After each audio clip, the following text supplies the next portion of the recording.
سر اس کی وجہ ہے، اس کی وجہ یہ ہے کہ انہوں نے علاج کروانا ہوتا ہے لیکن پہلے تو اپنے علاج کی ضرورت ہے نا. جی اپنا ہی علاج کروانا ہوتا ہے نا. وہ ظاہر ہے وہ ایک ڈاکٹر ہی کر سکتی ہے علاج. لیکن اس کے بعد جب علاج ہوتا ہے بعض اوقات اگر ہو بھی جائے ایسا تو جو علاج ہوتا ہے پھر بیٹا بھی جاتا ہے، اور بیٹا اور سب سے بڑھ کر گھر بھی سارا جو ہے وہ تباہ ہو جاتا. ہو سکتا ہے ماں باپ کی چھٹی اکثر جگہوں پر ہو جاتی ہے. سر دراصل اس میں جو مین چیز ہے سمجھنے کی وہ یہ ہے کہ ڈاکٹر لڑکی کی خواہش اس لیے کی جاتی ہے کہ یہ پیسوں کی مشین ہے، بالکل ایسی ٹھیک ہے، ہے، ہاٹ کیک سمجھ لیں. جی بالکل. اب وہ جس دن بیٹھے گی پیشنٹس دیکھنے کم از کم تو وہ 10,000 روپے کما کے اٹھے ہاں گی، کم از کم بھی، کم از کم کم از بتا کم رہا بھی. ہوں. اور اگر وہ گائنی میں ہے تو پھر تو وارے نیارے اور ہیں. پھر تو بے شک ایسے ہی ہے.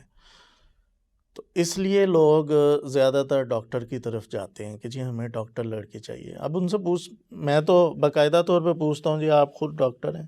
نہیں خود ڈاکٹر نہیں ہے. دور دور تک کوئی تعلق نہیں ہوتا. پھر کیوں آپ کو ڈاکٹر ہی چاہیے؟ جی میری امی کی خواہش ہے. یہ صرف خواہشات پر ہی ساری چیزیں چلتی ہیں، منہ مانگے تو موت نہیں ملتی. لیکن جو لڑکے عموماً ہیں اس میں اگر تو غلطی سے کوئی ڈاکٹر بن گیا ہے پھر تو ماں پورا زمانہ خاک چھانتی ہے. 10 گھروں کے کھانے معمولی طور پر کھائے جاتے ہیں، لوگوں کو دلاسے دے کر اور اتنی آس امید لگا کر جب جواب دیتی ہیں. یہ معاملات ہمارے ہاں معاشرے میں بہت عام ہے.